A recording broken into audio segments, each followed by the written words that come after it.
பூரணமான ஒரு வாழ்வு கிறிஸ்துவுக்குள் உண்டாயிருக்கிறது.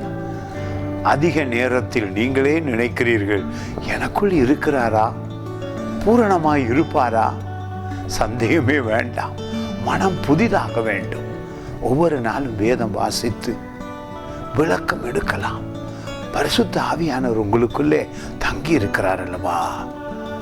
என்னை நிரப்புகிறார், உங்களையும் நிரப்புகிறார். நீங்கள் அடிக்கடி சந்தேகம், வேதனை, கவலை, பயம் இவைகளுக்கு இடம் கொடுக்கவே கூடாது. கொடுக்காமல் எப்படி இருப்பது?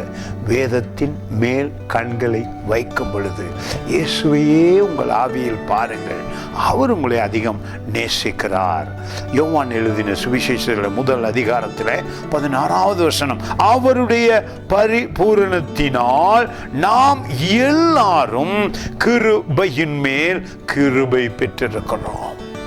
பலத்தின் மேல் பலம், கிருபையின் மேல் கிருபை, ஆசீர்வாதத்தின் மேல் ஆசீர்வாதம் கொடுக்கப்படுகிறது.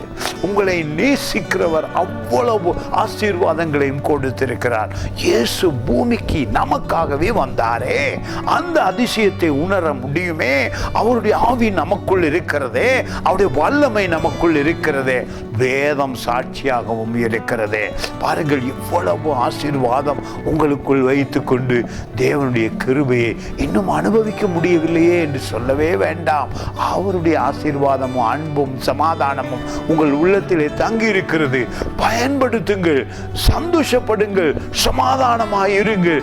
எப்பொழுதும் மற்றவர்களுக்கு தேவ ஆவியிலே பேச ஆரம்பியுங்கள். அப்பொழுது தேவன் உங்கள் வாழ்வை உயர்த்தி ஆசீர்வதித்து நடத்துவதை உங்களால் உணர முடியும்.